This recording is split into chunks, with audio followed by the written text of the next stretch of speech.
Baya Farah, de son vrai nom Bounouar Fatima Zora, est née en 1917 à Buira, en Kabylie.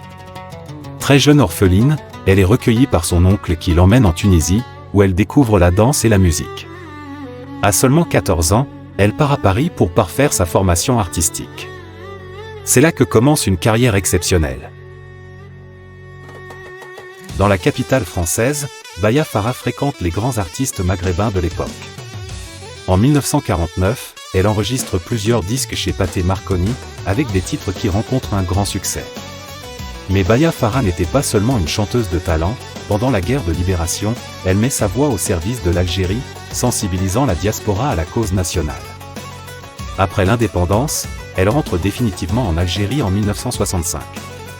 Sa voix profonde et vibrante marque une génération, notamment grâce à ses duos inoubliables avec Slimane Azem, comme Kem Akadou Blodnek, Atas Issevrag. Ses chansons parlent d'amour, d'exil, de retour au pays, mais aussi de liberté et de dignité. Baya Farah s'éteint en 1984 à Alger, laissant derrière elle un héritage musical immense, malheureusement trop souvent oublié. Aujourd'hui encore, elle reste une figure de fierté et de résistance, une femme libre qui a su donner une voix à toute une génération d'exilés.